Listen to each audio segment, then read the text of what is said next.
Okay, today we're going to work on this Troy Bilt mower right here. It has 19 horsepower, 42-inch cut, but it doesn't have forward gears. Just has reverse and of course neutral.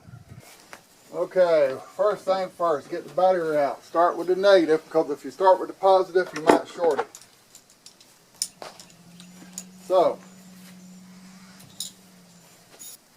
I always try to set my batteries on wood of some type, never concrete.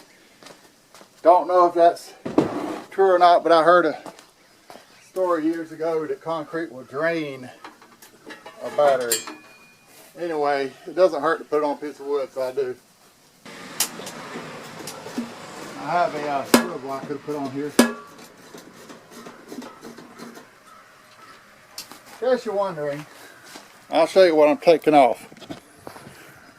Up in here, you've got that pulley, which runs to this pulley, and this is the pulley that the bottom part would squeeze, make this side smaller, and that's how you get your faster speeds.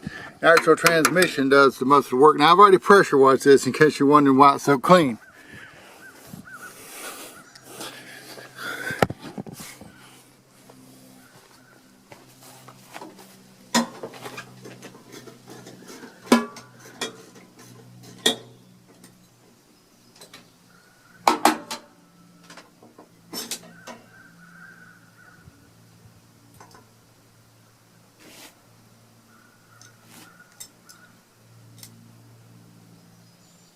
Okay. There's a washer supposed to be under that has fallen somewhere. I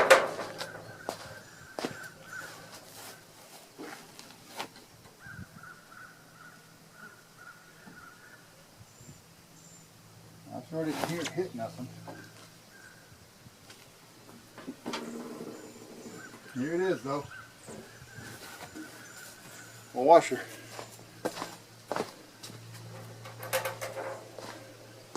Alright, now we need to get this thing up in the air. Now that we did that,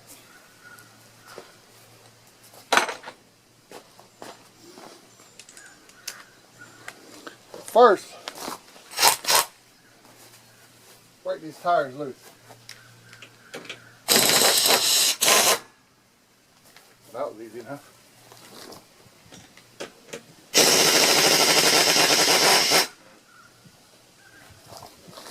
Alright, now let's raise this thing up. There again, this ain't the safest thing to be doing, but we're going to do it.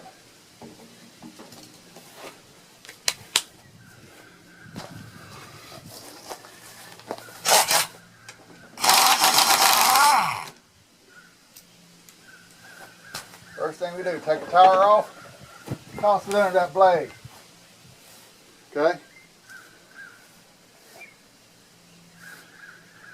I'm going to go ahead and put my bolt back in here. That way I know where it is.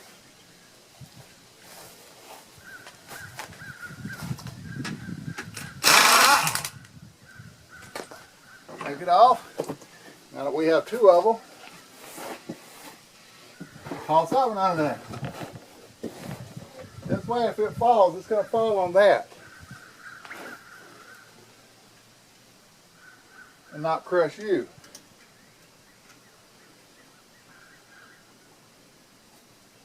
And we don't like the idea of it crushing you, do we? No, we don't. So, we got that.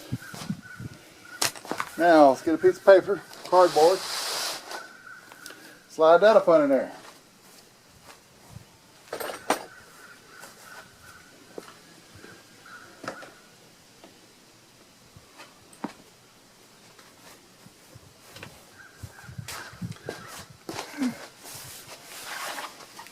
Okay, we've got a pin, take out, I'll show you that.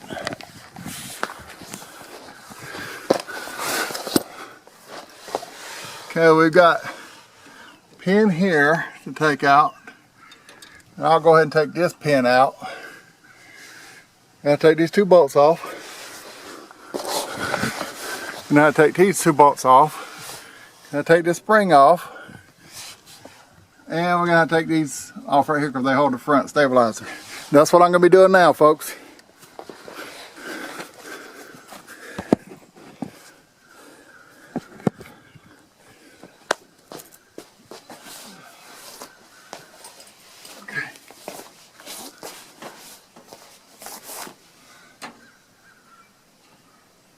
Use the screwdriver to walk it up on its side where I can grab it with the pliers. Pull that one off. Okay. And that one is now off. I'm going to use this to pull this one off. There's our bar. This side's loose. Okay. Now, this side over here will probably, using the brake,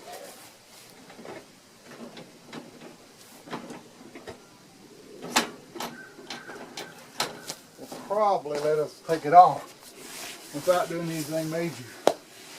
Yeah, we can get that. She's off of there. Okay, so that's our 3 pins and our bar. Let's set them over here in a spot we won't lose them.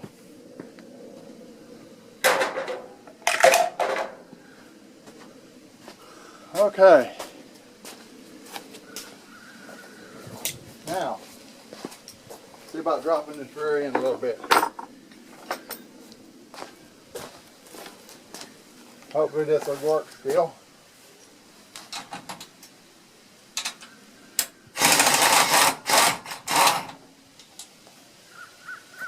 One's off. Didn't take the second one completely off because I don't want it to fall yet. And do the same thing over here.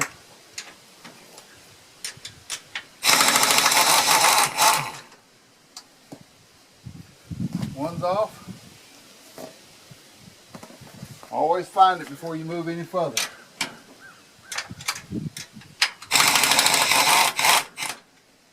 Okay. That one's not off, but it's getting there. Okay. Now, we know we've got them up front too, so we better go get them.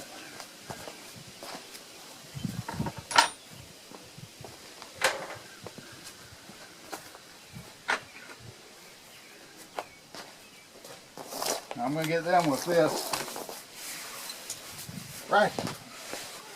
Go ahead and give me that extension.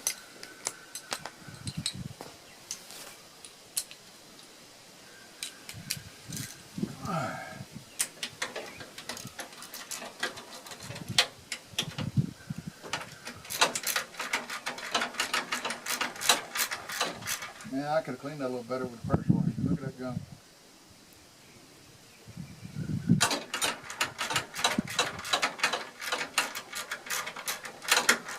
I got it pretty good though.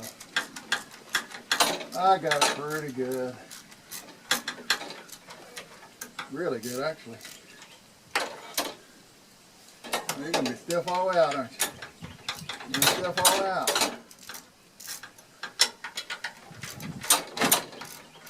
Well, see, it just come loose. Now, if I hadn't had them nuts on there, it would have tried to fall and mess this up. It wouldn't have fell on my head because this is still holding, but it might have damaged this. Although not really likely.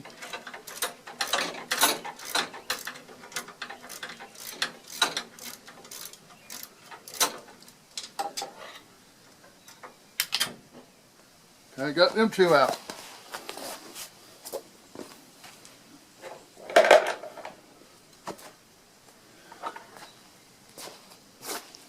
Okay, the only thing left is the actual rear end itself.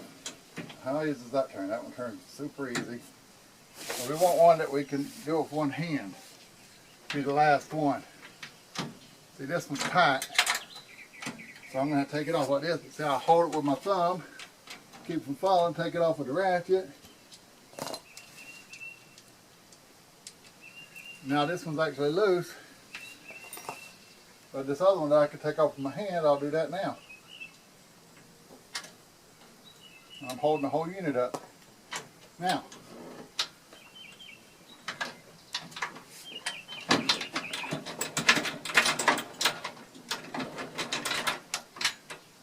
now that nothing's really stopping it, there we go, it's out of there, folks. Find the 2 bolts, or 2 nuts and stuff. And that's her, folks, she's out. Whoop, wrong side. Wrong size. We have to go back to the foundation here, to the actual size of an adapter. 1/2 inch drive. That was easy. I'm not scary, it's so easy. Now that don't want to come back on.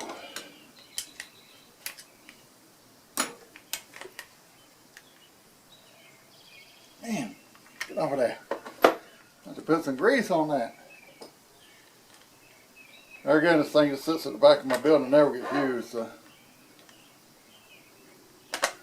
I'm not surprised it's a little stiff.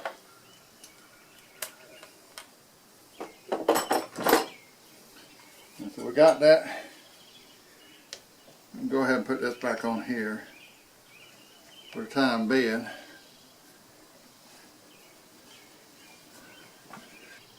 What we got? Make sure we're going in the right direction.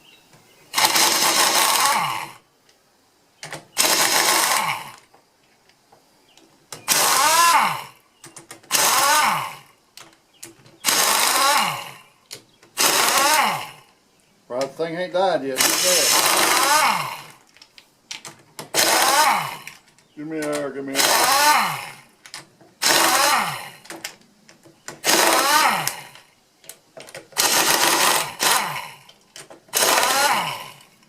Alright, that should be it.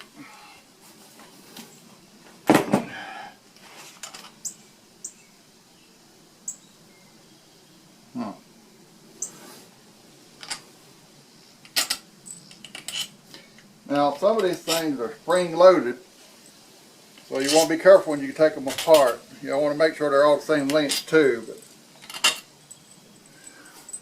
when you take them out, you want to make sure they're all the same length.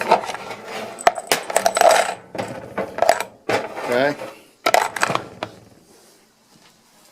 Now, I'm going to take it apart now, so I'm going to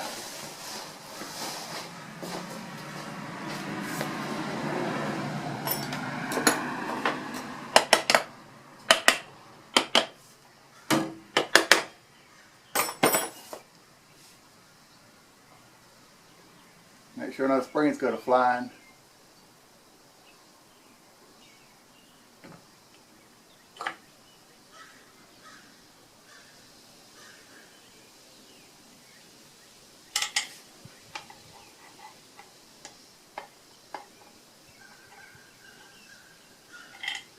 Huh. Missed one.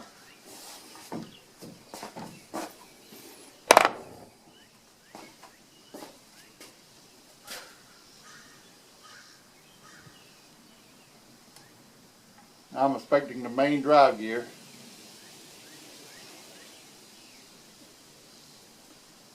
And that looks good.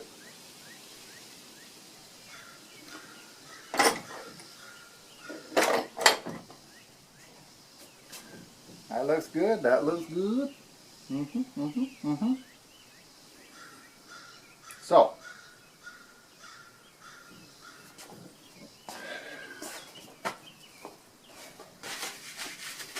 it's apart now. I'll let you take a peek inside it.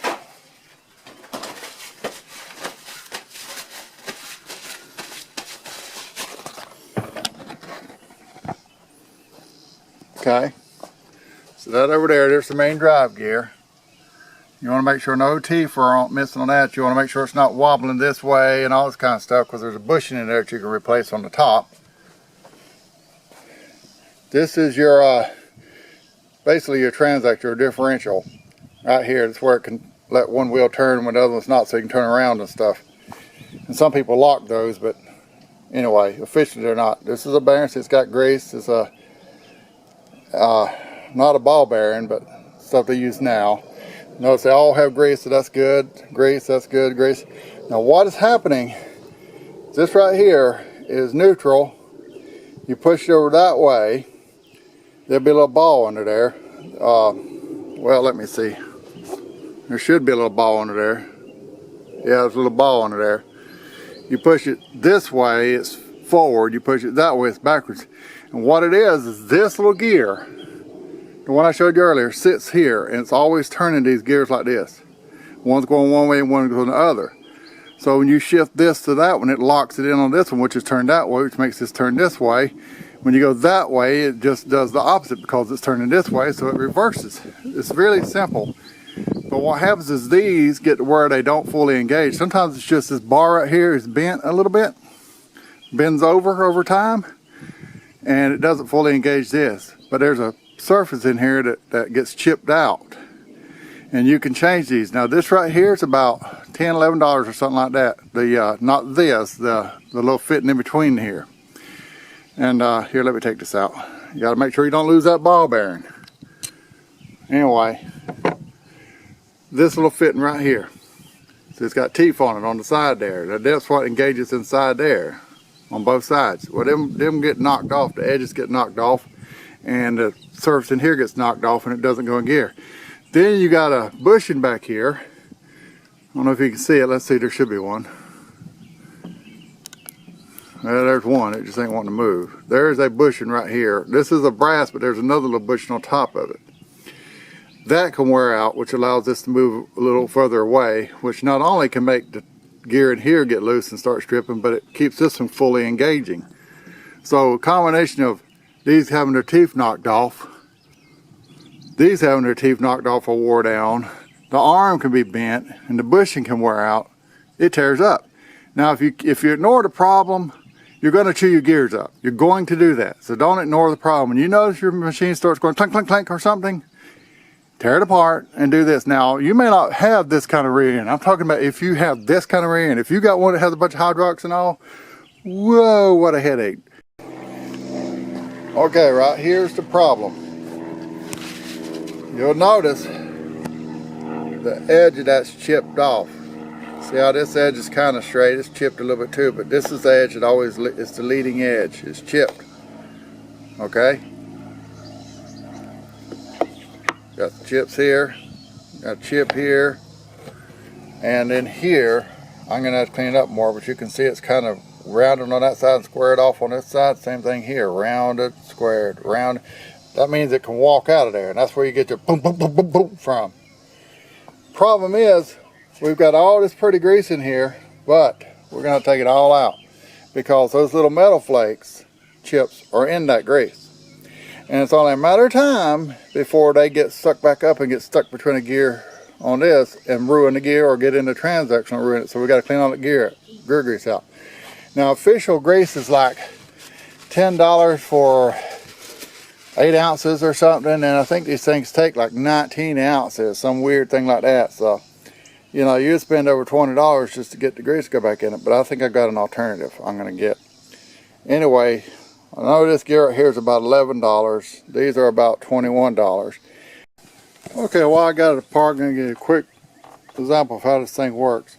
Now you'll notice when I turn this one way, the other side of the axle turns the other way. Well, if you lock them both, if I was holding both sides, it would turn this. Just like, see, they're both turning the same way now.